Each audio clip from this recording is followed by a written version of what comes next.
Hey guys, this is Jesse from Project FDL.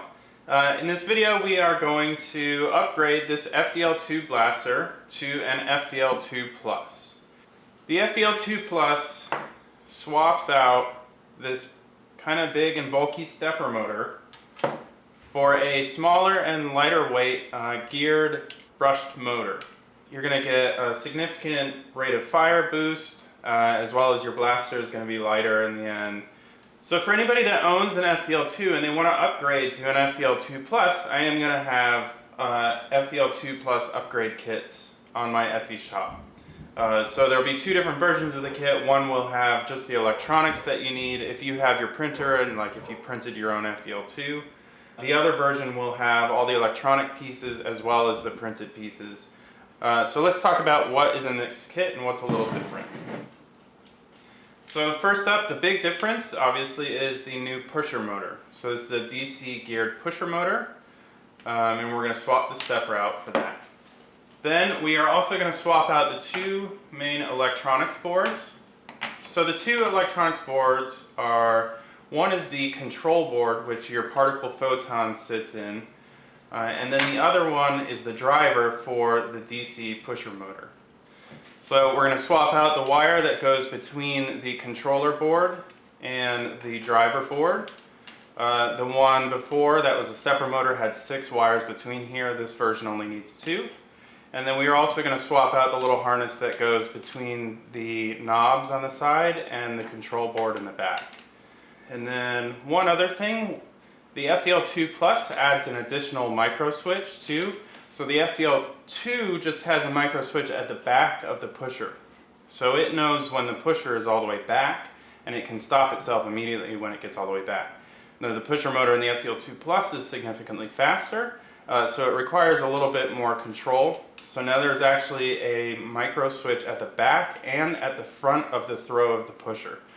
So the FDL-2 Plus knows when that pusher is all the way forward and all the way back. That way it knows if it's made it past the front of its throw, that it's pushed the dart, and everything's good to go. In addition to those wires, you're going to have a couple of new screws. You've got these two M3x6 flathead socket screws for mounting the motor, and a couple of other random screws that you need.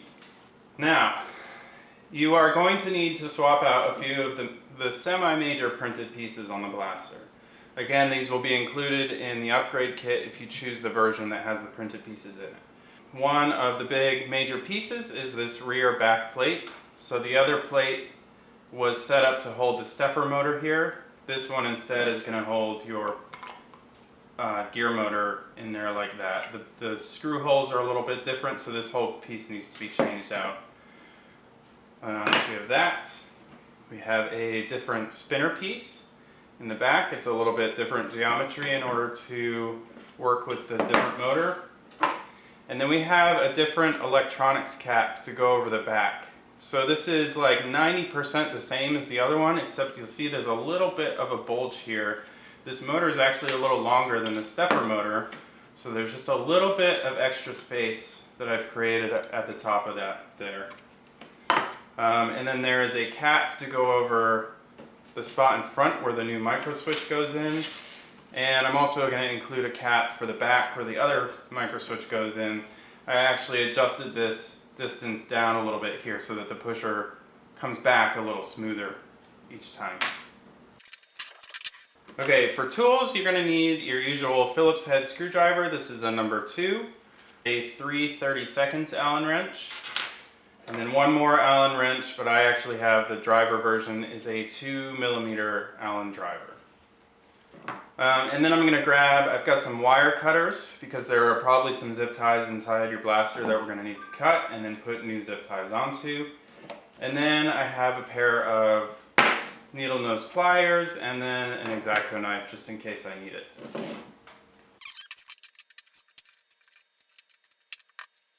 Alright, so first things first, we want to make sure there is no battery in the FDL-2. I've already taken it out here. The main goal that we have here is that we're going to take the top off the back, we're going to unhook a couple of wires, And then we're going to take the entire back section off of the FDL-2. And then once we have the back section off, it's going to be much easier to access all the pieces in the back and swap the ones out that we need. So first things first, we're going to open up the electronics cover here. So just loosen these screws up, just enough so that this cover is free of them. So open it up, be careful because the voltmeter is connected here at the back. We're going to pull that back out and pull it all the way until the connector here is exposed. Then you can undo it, set that off to the side. There are two wires that keep the back section attached to the front. One is the wire that comes in from the speaker.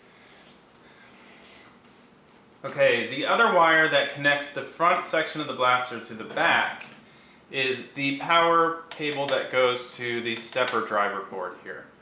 Now, this is a little tricky to get to because we actually need to get the board out of here a little bit. Now, in order to get these boards out, you need to pull the tops of these little towers out just a little bit. You really don't want to put much force on them, otherwise you could snap the top off. So you just want to pull them apart just a little bit and get your finger kind of under one of the components and push it out of it. Now, once you get it there, we are looking to pull out this power cable, which is the middle connector on the bottom of this board. So it's a red and black wire here. Just pull that out, and then this whole back section is theoretically separate from the front now. Okay, now we'll go ahead and actually take the two sections apart. So what you want to do, you want to primarily take the two screws out of the front of both of the side panels. Two front ones, and the same two on the other side. Once we do that, we want to open this flap up again, remove this one screw here.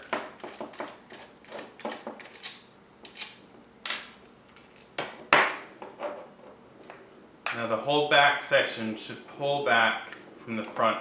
You may get a little bit of snugness from this section down here. I have in later versions have actually loosened up that tolerance a little bit. But be really careful when you're pulling back that you don't snap this inner guard piece here.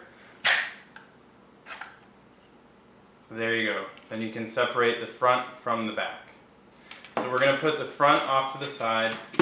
We don't need to change anything on that at all. Okay, so now on the back, I want to try to keep the handle and this whole side piece intact. So we're going to have a certain order that we take the screws out from here. So first we want to take this entire side piece off here.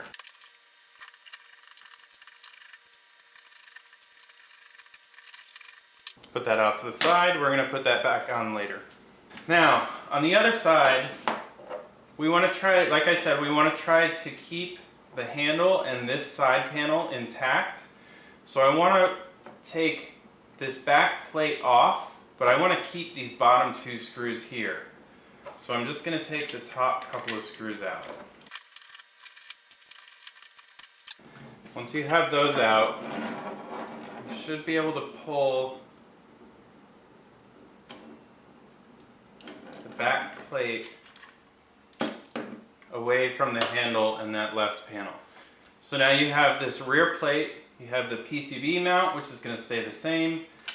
You have your spinner and the pusher. The pusher is going to stay the same, as is this little post on the top of the spinner here.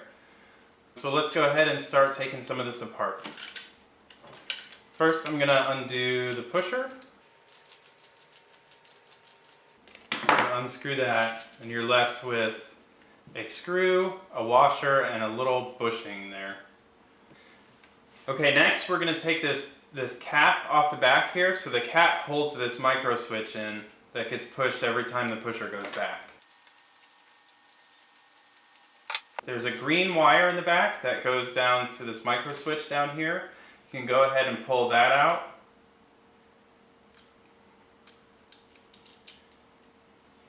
And then you can kind of pull the micro switch out and pull it down through the cavity that's in the back plate there. Move that off to the side. We're going to need that again later. Okay, next up we are just going to undo all of the wiring.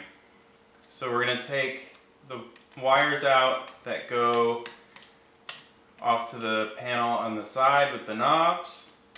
And then on the other side, we're going to undo the stepper here. So this is the 4-wire harness on the bottom that goes to the stepper motor.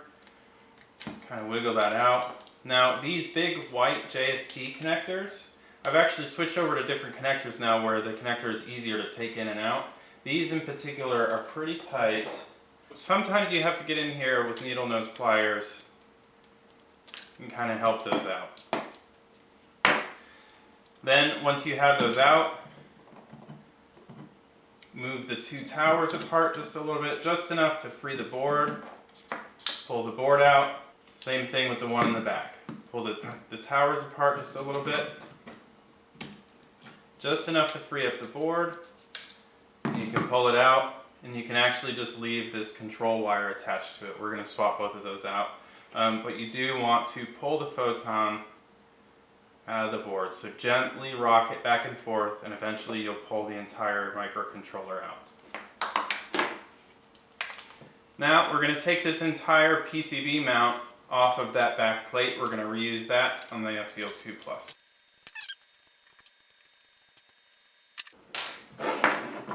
Okay, so once you have that, you can pull that entire piece off, put that off to the side, we'll use it later. And then you're going to replace this wire that goes between that side panel and the controller, so you can just keep the stepper motor, that other rear plate, and the spinner all intact, and then just throw that off to the side. You're not going to use it again. Alright, so the last little bit of disassembly we need to do is to take the voltmeter out of the old electronics cover here.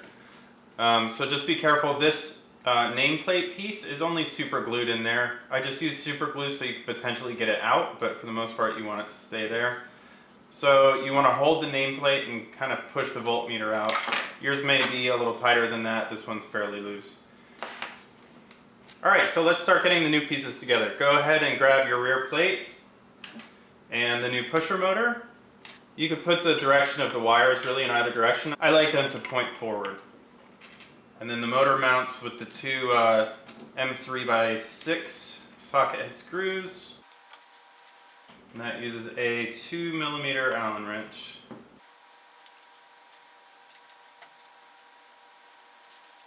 Those good and snug.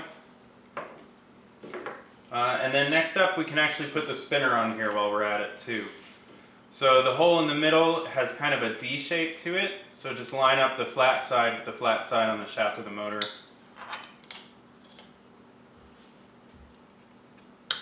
And there's a set screw in the side of this too that I'll actually put into your guys' kits.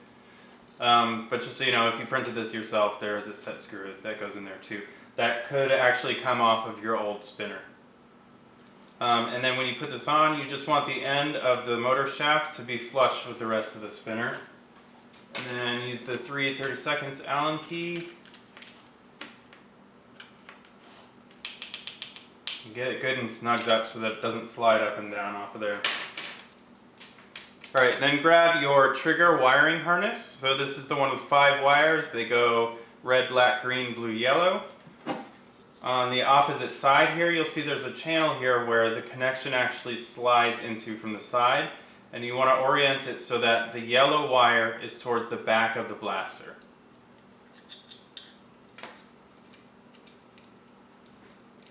So it just goes in the side, and then you push it in until it's flush up against there.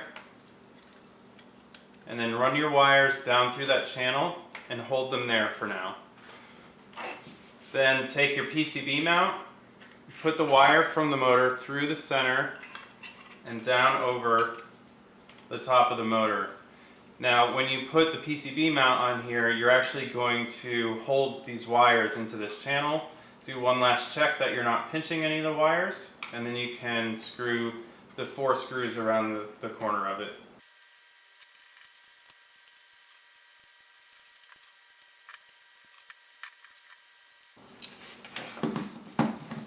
Alright, so now you're going to go and grab your old micro switch. This is the one with the green wires. Slide the connector up through the hole in the back, and then align the shape of the micro switch with the shape of the opening here so that the switch part of the micro switch sticks out the edge. And like that. And then grab your new rear plate rear cap. And then there's two 632 3/8 screws that go in there. Okay, and then we're going to put the micro switch in the front of the plate too. So same thing as last time, there is an opening here that you align the shape of the micro switch with.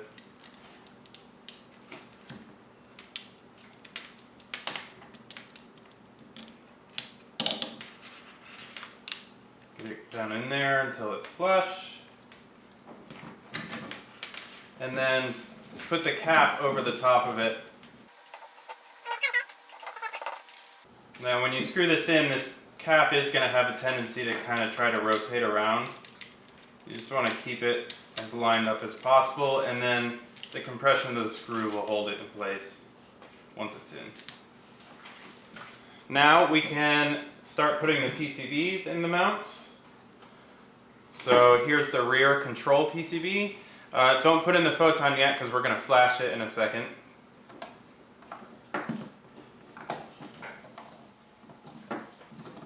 So I usually put these halfway in. So the green rear micro switch, which used to go in this bottom corner, now there are two connections on the left side of this PCB. The rear one goes in the bottom connection, and then the front one comes through the side behind that tab, and then in the top two of those connections. So you end up with the rear pusher switch going here, then the front pusher switch going in the upper connection. Okay, then we can connect the trigger wires here such that the red wire is to the left and it goes in the upper left connection on here that is a matching 5-pin connection. Okay, then keep that out of the way so that we can get the Photon in there in a second. And then also take the new control wire, and it goes in the same spot that the 6-pin wire was in there before. There's a white wire and a purple one. You want to put the white wire on the left side of that connection. Like that. And then we'll let it hang out there for a second. Then we can actually go ahead and push the board down in until it clicks. Now on the other side, we want to get the motor wire kind of tucked in back there. And then the DC PCB up here goes with the components and the connections to the top. That one you can just go ahead and push all the way in. The white and purple wire back here, you want to kind of string through and then come through this tab, and then it connects up to this upper right connection here. So that the purple is on the outside of the board. And I've got a little white mark here on the pins too, so that to help you line that up. And then the motor connects to this upper left connection, and there is a pin marked red there too, but in case you can't see it or it's not on your board, the red wire goes to the left here.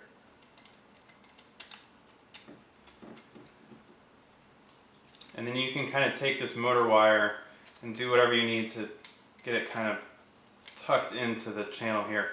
The nice thing about the 2 Plus is that you have a bunch more room in here to do some wire management and keep everything nice and clean. Okay, with that all together, we can go ahead and we can get the pusher put back together here.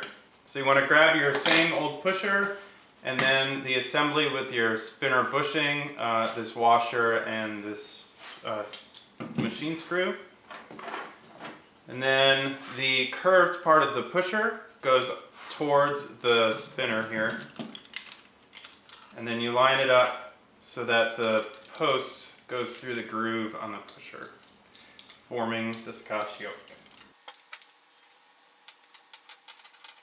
Screw that in until it's tight. If this washer flops around a little bit, when you tighten it down, you want to try to get the washer centered on the head of the screw. It's not a big deal, it's just kind of good to have it as centered as possible.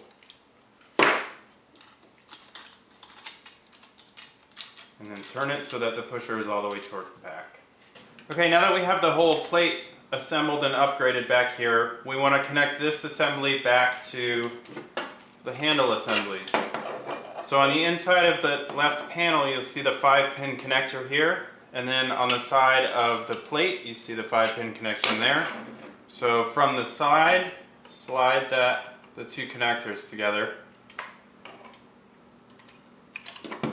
And then you can screw the left panel back onto that entire assembly.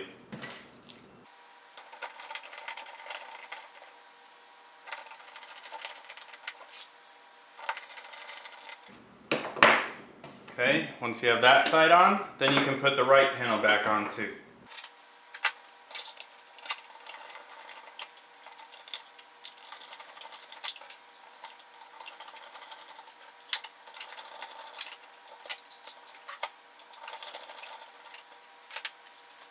Now we're going to reconnect the entire back part of the blaster with the front part again. So what you do want to do is find not the connector for your voltmeter, but there's another red and white wire in there, and that powers the pusher motor. So open up this flap, and then you want the pusher, you want to grab your voltmeter wire and probably this other wire on the side. Just get everything kind of grabbed up on top, and then slide the pusher into the pusher guide. Again, be careful that you're not pinching any wires on the way in. And then this has to slide back together here. There may be a little bit of a snug fit. And then this connection from the batteries here, you want the red on the left side on the same side as it was on the motor too. Alright, once you get that back together, you can reconnect the front to the back with the two screws on either side of the magwell here.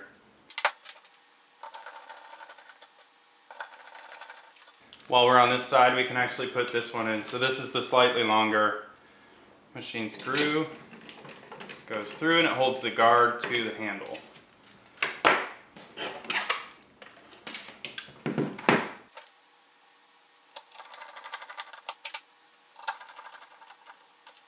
Okay, now we can connect the ESC wires up to this board.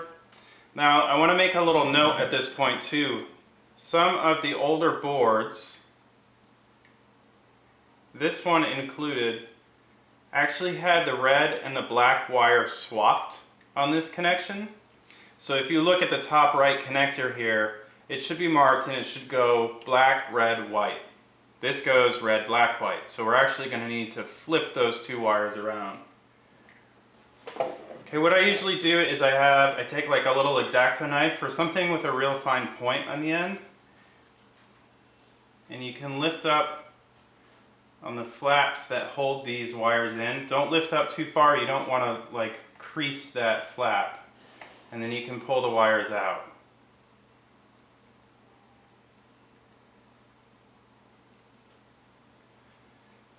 So again, this connector needs to go black, red, white. So we put red in the middle, slide it back in. You should hear the very satisfying click of a crimp pin going in the housing. And then you can connect it to that top right connection. Again, keep this out of the way so we can get the Photon in. Okay, so at this point in time, we actually want to put the Photon into the PCB. Now that I think about it, I probably could have done this earlier. You're going to put it in there. Now, if the FDL-2 firmware is on here, which it probably is because this just came from an FDL-2, we need to put the Wi-Fi jumper in order to get it to connect to Wi-Fi.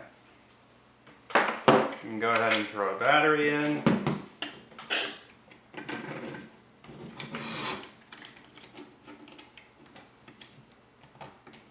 Make sure it's turned off before you put the battery.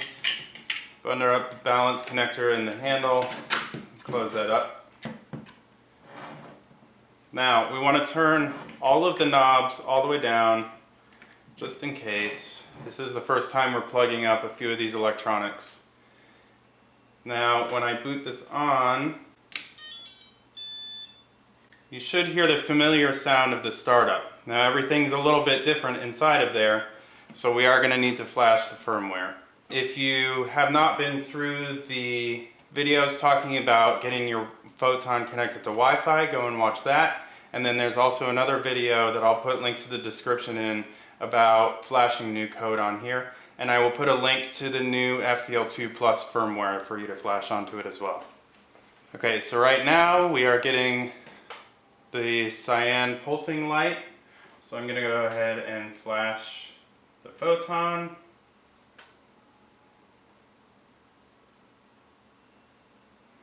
There it goes. Once it flashes purple, it'll flash and it's going to try to reconnect to the Wi-Fi.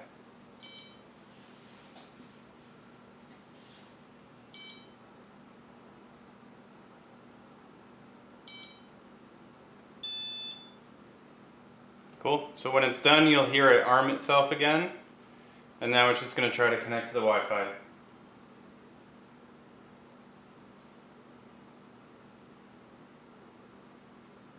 Now, before we put the top on, I am going to throw the voltmeter on this connection. We are at 11.1 right now, not too bad. And then I'll start spinning her up a little bit. There we go. So in single fire, you should get a single shot. That's 2 shots. 2 shots quickly. 3. Full auto. Give her 1. Full power. Cool. So we are good to go. Alright, so now that all the wiring's there, I'm going to shut it down. Now we can start getting all the wires all cleaned up in here. So I'm going to pull the Wi-Fi jumper out. Now, like I said, there's more room around the motor here to kind of stuff wires into and get them all clean. What I usually like to do is take the 2 connectors from the ESCs, put them in, and kind of bundle those up right there. If you want to throw a zip tie in, you can, it's up to you. I do usually zip tie this stuff back together here. So I kind of take the trigger wire, crimp it in half, bend these guys in, and then kind of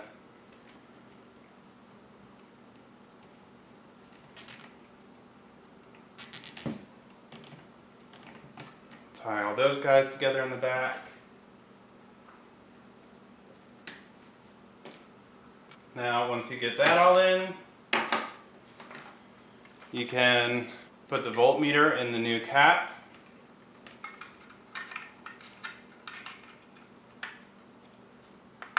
Slide it in the same way the other one was. And then you can kind of bundle up the wires in there.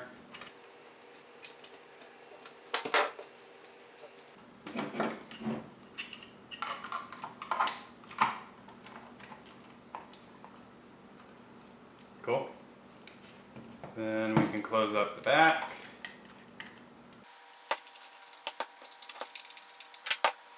And you are good to go. Now you notice a huge boost in your rate of fire, and your whole blaster will actually be quite a bit lighter as well. Cool guys, well I hope that was helpful. Again, I'm going to put the links to the other 2 videos in the description, as well as the link to the new FDL-2 Plus firmware. I will throw up the Thingiverse listing for the FDL-2 Plus parts as well, in case you are printing your own parts and you want to just get the electronics to put into your 2 Plus. But yeah, again, thanks for watching and enjoy your FDL-2 Plus.